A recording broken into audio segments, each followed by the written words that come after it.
சத்தியம் உங்களை விடுதலையாக்கும். கர்த்தராகிய இயேசு கிறிஸ்துவின் நாமத்துக்கு மகிமை உண்டாவதாக.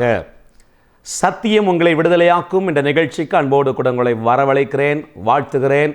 கர்த்தர் நாமத்துக்கு மகிமை உண்டாவதாக. ஒவ்வொரு வாரமும் திங்கட்கிழமை தோறும் காலை 7:45 இருந்து 8 மணி வரைக்கும் இந்த நிகழ்ச்சி ஒளிபரப்பாகிறது. கிராஸ் டிவி தொலைக்காட்சியிலே தொடர்ந்து கண்டு ஆஸ்வதிக்கப்படுங்கள். தேவ நாம மகிமைப்படுவதாக.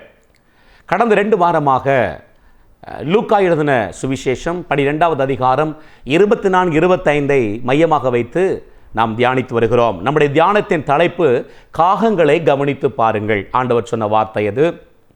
முதலாவது ஒரு காகத்தை தான் நாம் தியானித்து கொண்டிருக்கிறோம். அந்த காகத்துக்கு பெயர் லூக்கா 12:24-25 படி கவலைப்படாத காகங்கள். ஆண்டவர் சொன்னார், காகங்கள் கவலைப்படுவது இல்லை, அவைகளை பார்க்க நீங்கள் எவ்வளவோ விசேஷித்தவர்களாக இருக்கிறீர்கள் என்று சொல்லி இந்த வார்த்தையை மையமாய் வைத்து கவலைப்படக்கூடாது, கவலைப்பட்ட என்ன நடக்கும் என்று 2 வாரமாக நாம் தியானித்தோம். தொடர்ந்து தியானிப்போம். கர்த்தர் நம்மோடு கூட பேசுவாராக. கவலைப்படுவோமானால் ஜீவ ஊற்று அடைபடும். அது இருதயத்தை கவலை ஒடுக்கும். இருதயத்துக்குள்ள தான் ஜீவன் ஊறுகிற ஊற்றாய் கர்த்தர் வைத்திருக்கிறார். ஜீவன் என்றால் நமக்கு வர வேண்டிய எல்லா நன்மைகளையும் கொடுக்கக்கூடிய தெய்வீக வல்லமை. அதை தான் ஜீவன் என்ற பெயரில் நம்முடைய ஆவியில் இருதயத்தில் வைத்திருக்கிறார். அது ஃப்ளோ, இந்த தடையில்லாமல் வாழ்க்கையில் வரணும்னா கவலைப்படக்கூடாது. கவலைப்பட்டால் இருதயம் பிளாக் ஆயிரும் என்று பார்த்தோம். அது மட்டுமல்ல, சங்கீதம் 37:4 உன் தேவனாகிய கர்த்தரிடத்தில் மன மகிழ்ச்சியாயிரு, அதாவது கவலைப்படாத, அப்பொழுது உன் இருதயத்தில் வேண்டுதல் உனக்கு அருள் செய்யப்படும். அதாவது ஜெபத்துக்கு பதில் அப்போ தான் வரும். கவலைப்பட்டு கொண்டே இருப்போமானால் ஜெபத்துக்கு பதில் வராது. பாடுகளும் கஷ்டங்களும் நெருக்கங்களை பார்க்கும்போது எப்படி கவலைப்படாமல் இருக்க முடியும் என்று நீங்கள் சொல்கிறீங்க. அதுக்கு தான் சங்கீதம் 92:12 தியானித்தோம். நீதிமான் பேரிட்ச மரத்தை போல செழித்து லீபனோனில் கேதுருப்போல வளருவான். வெப்பக்காற்று பேரிட்ச மரத்தை தாக்க அந்த மரம் செழிக்க ஆரம்பிக்கிறது என்று நாம் தியானித்தோம். பனியின் அழுத்தம் கேதுரு மரத்தை தாக்க அது ஓங்கி வளரும் என்று பார்த்தோம். ஐயா, பாடுகள் என்ற வெப்பக்காற்று, பாடுகள் என்ற பனியின் அழுத்தம் உங்களை தாக்குதா, நீங்கள் அழிஞ்சு போக மாட்டீங்க, செழிக்க போகிறீங்க. நீ அந்த பாடுகள் கருக பண்ண வரல, செழிக்க பண்ண வருகிறது, ஓங்கி வளர செய்ய வருகின்றது. ஆகவே கவலைப்படாதிருங்கள். கவலை கலக்கத்தை உண்டாக்கும் என்று பார்த்தோம். மாத்திரமல்ல, கடந்த வாரம் மறுமரத்தை குறித்த பின்னணி உங்களுக்கு சொன்னேன். அந்த ஒரு வரலாற்று சம்பவத்தை உங்களுக்கு சொன்னேன். புறக்கணிக்கப்பட்ட மரம், கசப்பு நிறைந்த மரம், எல்லாரும் வெறுத்து ஒதுக்கின மரம். ஆனால் ஒரு நாள் இன்றைக்கு லட்சங்கள் கோடிகள் விரும்பத்தக்கக்கூடிய மரமாய் கர்த்தர் மாற்றினார். காரணம், புறக்கணிக்கப்பட்ட மரத்தை தேவன் ஆசீர்வதித்தார். அந்த கசப்பு நிறைந்த மரத்தில் வாசனை திரவியம் கொடுக்கக்கூடிய அந்த திரவம் உற்பத்தியாக தேவன் உதவி செய்தார். உங்களை புறக்கணித்திருக்கிற உங்களை ஆண்டவர் ஆயிரங்களுக்கு ஆஸ்வதமாய் மாற்றுவார், வல்லமையாகி பயன்படுத்துவார். உங்கள் வாழ்க்கையில் உங்கள் பாத்திரம் நிரம்பி வழியும் என்பதில் எந்த சந்தேகமும் இல்லை. ஆகவே கவலைப்படாதிருங்கள். பாருங்கள், மறுமரம் புறக்கணிக்கப்பட்ட மரமாக இருந்தது. அந்த வேதத்தில் தாவீதும் புறக்கணிக்கப்பட்டவனாக இருந்தான். கவலைப்படணும் அப்படின்னா நிறைய கவலைப்படலாம் தாவீது. ஆனால் அவன் கவலைப்படலை. கவலைக்கெல்லாம் முற்றுப்புள்ளி வைத்தான். ஆகவே தான் சமஸ்த இஸ்ரவேலுக்கும் அவன் நாட்டின் சக்கரவர்த்தியை கர்த்தர் அவனை மாற்றினார். இருதயத்தை ஏற்றவனாக அவனை தெரிந்து கொண்டார். ஆனால் தாவீதுடைய ஆரம்பம் என்ன தெரியுமா? புறக்கணிப்பின் உச்சத்தில் இருந்தவன் தாவீது.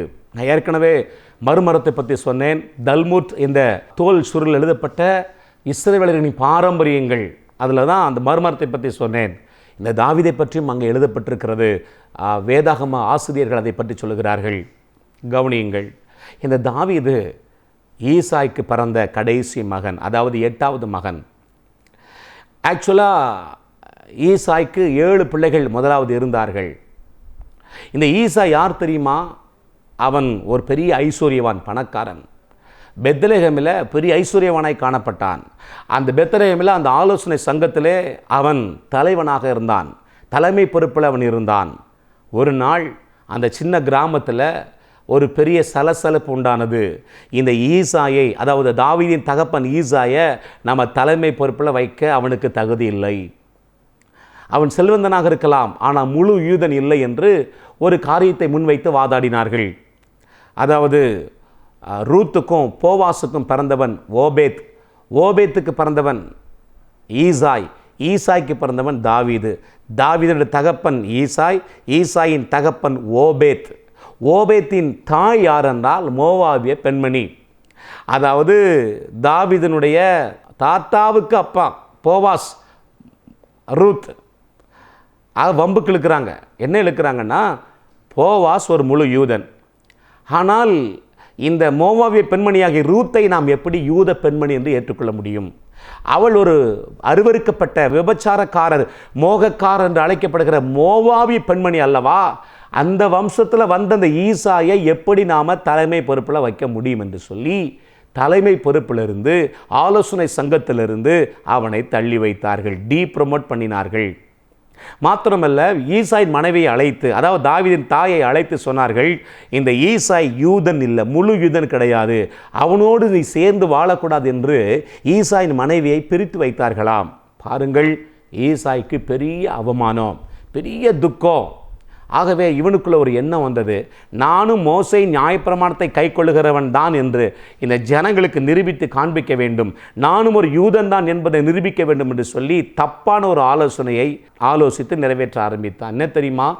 ஈசாயின் வீட்டில் கானானிய பெண்மணியாகிய ஒரு பெண்மணி அடிமையாக வேலை பார்த்து கொண்டிருந்தாள். அவளை அழைத்து சொன்னான், நான் உன்னை விவாகம் பண்ண போகிறேன், ஒரு நாள் விவாகம் பண்ணுவேன். ஸோ இந்த ஊரில் பெரிய கொந்தளிப்பு உண்டாகும், இந்த ஈசாய் மறுபடியும் கானானிய பெண்மணியை திருமணம் செய்தான் என்று சொல்லி, அப்பொழுது மோசையின் பிரமாணத்தை கைக்கொள்வதற்கு ஏதுவாக நான் உனக்கு தள்ளு சீட்டை கொடுத்து உன்னை அனுப்பி விடுவேன், அப்படி இதற்கு சம்மதித்தால் உனக்கு அடிமைத்தனத்திலிருந்து நிரந்தரமாக விடுதலை கிடைக்கும் என்று சொன்னான்.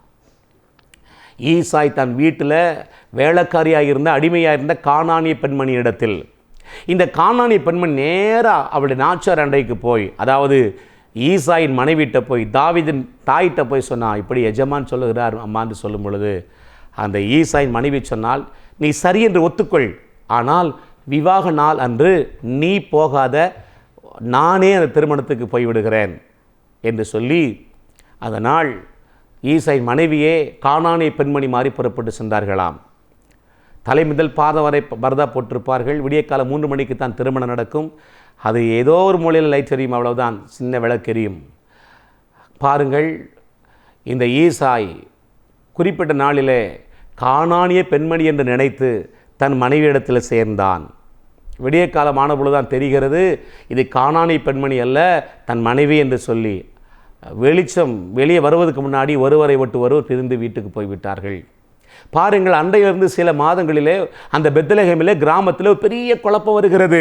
ஈசாய் மனைவியை ஈசாய் விட்டு பிரித்து வைத்தோமே, எப்படி கர்ப்பவதியானாள்? ஆகவே அவளை கொண்டு வந்து கல்லெறிந்து கொள்ள வேண்டும் என்று சொல்லி அவளை அழைத்து அனுப்பினார்கள். ஈசாயை அழைத்தார்கள். அந்த கிராமம் முழுவதே அந்த சங்கத்துக்கு முன்பதாக நின்று கொண்டிருக்கிறது. அப்போ தான் கேட்குறாங்க, ஈசாயை விட்டு உன்னை பிரித்து வைத்தோமே, நீ எப்படி கர்ப்பவதியானாய்? உன்னை கல்லெறிந்து கொல்லப் போகிறோம் மோசேயின் சட்டத்தின்படி என்று சொன்ன பொழுதுதான் ஊர் மக்கள் அனைவரும் நிற்கத்தக்கதாக, ஈசாய் நிற்கத்தக்கதாக மனைவி நடந்த சம்பவத்தை எல்லாம் ஒன்று விடாமல் அறிவித்தார்கள். இப்பொழுது இதெல்லாம் அறிவித்த பின்பு அந்த ஊர் மக்களெல்லாம் அங்கே நிற்கும் பொழுது ஈசாய் சொன்னானா, நான் கானானிய ஒரு அடிமை என்று சேர்ந்துதான் என் மனைவிடத்தில் சேர்ந்தேன். மனைவி என்று எனக்கு தெரியாது. ஆகவே என் மனைவியின் வயிற்றுக்கு வளர்கிற குழந்தைய நான் பிள்ளையாக வளர்க்க மாட்டேன், அடிமையாகத்தான் வளர்ப்பேன் என்று அன்றைக்கே அவன் அறிவித்தானாம். பாருங்கள், பிறந்தது அழகான ஆண் குழந்தை. 8வதாக அவனுடைய பெயர்தான் தாவீது. ஸோ பிறந்த நாளிலிருந்து எந்த பாவமும் அறியாத தாவீதை பெத்த தகப்பன் அடிமையாக வளர்க்க ஆரம்பித்தான். வீட்டுக்கு வெளியே கல்லாலான இருக்கைகள் இருக்குமாம், அதில் அடிமைகள் அமர்ந்திருக்க வேண்டும், நிமிர்ந்து பார்க்கக்கூடாது. தாவீதுக்கென்று போடப்பட்ட அந்த கல் இருக்கையில் தான் அமர்ந்திருந்தான், தலை குனிந்திருக்க வேண்டும். ஆனால் உடம்பிறந்த சகோதரர்கள் 7 பேரும் வீட்டுக்குள்ளே சந்தோஷத்தோடு மகிழ்ச்சியோடு எல்லா வகை உணவுகளையும் உண்டு கொண்டிருப்பார்களாம். ஆனால் இந்த ஈசாய் தாவீதுக்கு கசப்பு கலந்த காடியை, கசப்பு கலந்த ஆகாரத்தை கொடுப்பானா. இவன் கொஞ்சம் கொஞ்சமாக சாகணும், ஸ்லோ பாய்சன் அவன் கலந்து கொடுத்தானாம். இவனை வளர்க்கக்கூடாதவன் சாகணும். கொடிய மிருகங்கள் எங்கே இருக்குதோ அங்கே ஆடுமைக்கு அழைப்பினான். எப்படியா இவன் செத்துறணும்.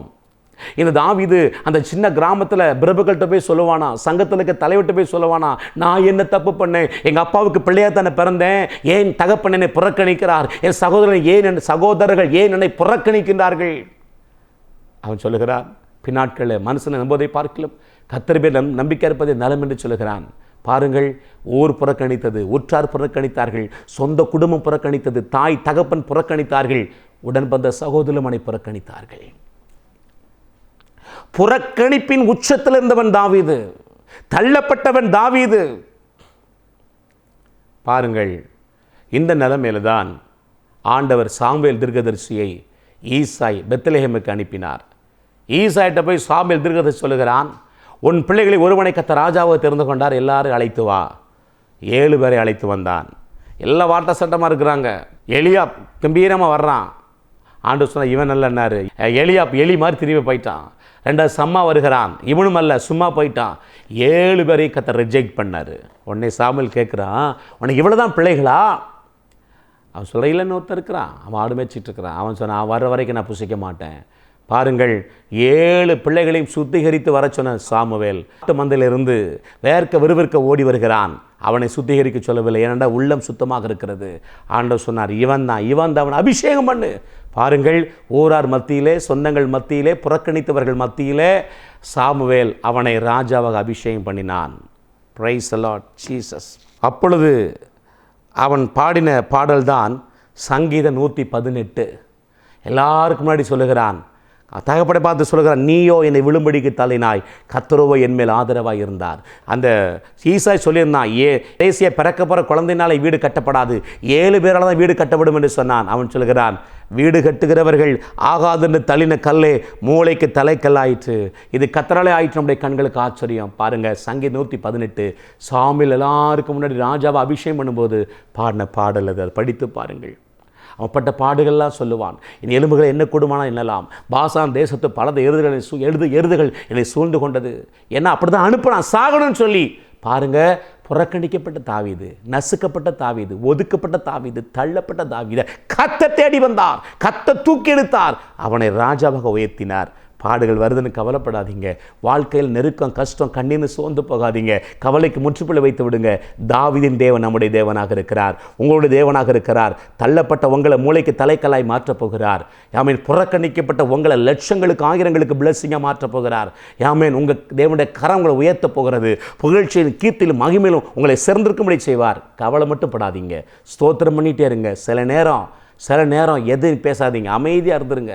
ஆட்டோமேட்டிக்காக தேவன் உங்களுக்கு கிரியை செய்வார். ஸ்தோத்திரம் பண்ணிக்கொண்டே இருங்கள். கர்த்தருடைய கரம் உங்களை உயர்த்தாமல் விடாது. ஆகவே காகங்களை கவனித்து பாருங்கள். இதோடு இந்த முதல் தலைப்பை நிறைவு செய்ய போகிறேன். அடுத்த 2வது காகத்தை அடுத்த வாரம் தியானிக்க போகிறோம். காகங்கள் கவலைப்படுவதில்லை. கவலைக்கு முற்றுப்புள்ளி வைத்து விடுங்கள். பாடுகளை கண்டு துவந்து போகாதிருங்கள். புறக்கணிப்பை கண்டு நீங்கள் தளர்ந்து போகாதிருங்கள். புறக்கணிக்கப்பட்ட உங்களை, பாடுகளுக்குள் கடந்து வர உங்களை தூக்கி நிறுத்தப் போகிறார். ஆமேன். உங்கள் பெயரை பிரஸ்தாப்படுத்த போகிறார், கனப்படுத்த போகிறார், பெருமைப்படுத்த போகிறார். ஜெபிப்போமா?